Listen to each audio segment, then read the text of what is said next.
Hello, good morning. कोण कोण Chocos Chocos खाते दुधासोबत? मी तर खाते. आणि हे जे व्हाईट व्हाईट दिसत आहे, काय आहे ओळखा बघू? आहे आमच्या घरच्या फ्रीजमधला खाली पडलेले बर्फाचे गोळे.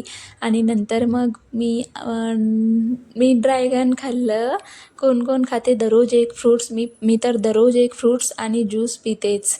आणि मी आज कामं वगैरेचे काही फोटेज नाही काढलेत, कारण आज मला काहीतरी वेगळं दाखवायचं होतं व्हिडिओमध्ये म्हणून.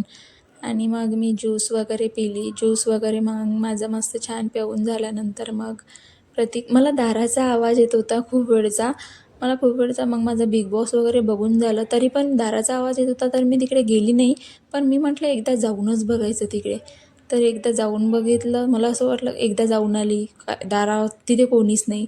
परत दार वाजलं, परत जाऊन आली, तिथे कोणीच नाही. म्हटलं मग आता ठीक आहे, आता नाहीच जायचं. दाराचा आवाज आला तरी मला असा भास होत होता एक, कारण प्रतीक घरी नसले ना तर मला नाही करमत. मी 3-3 वेळा दारात जाऊन पाहते, प्रतीक आले का प्रतीकची वाट बघत राहते. मग मला परत एकदा दाराचा आवाज आला. मी दाराच्या तिथे जाऊन बघितलं.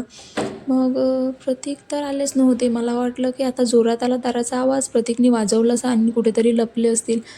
मग तेव्हा नव्हते आले. नंतर डबल जेव्हा मला आवाज आला तेव्हा मग प्रतीक आले होते.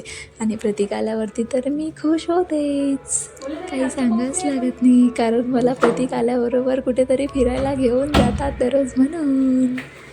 आणि मग आमचं सगळं जेवण वगैरे सगळं आटपल्यानंतर मला ते खूप वेळचे म्हणून राहिले होते की तयारी कर, आपण दहीहंडी बघायला जाऊ. पण मी कशाची तयारी करते लवकर? मला खूप वेळ लागते, आणि मला खूप वेळ लागला की त्यांच्या खूप जीवावर येते. तर त्यांनी माझ्या हातचा कॅमेरा हिसकावून घेतला होता. नंतर आम्ही दहीहंडीत पोहोचलो, फोटोज वगैरे काढले. ही आमच्या सोसायटीची दहीहंडी आहे.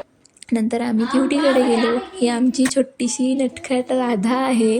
आमच्या राधाला मस्त डेकोरेट केलं आणि आमच्या राधासोबत मस्त फोटो काढले छानपैकी.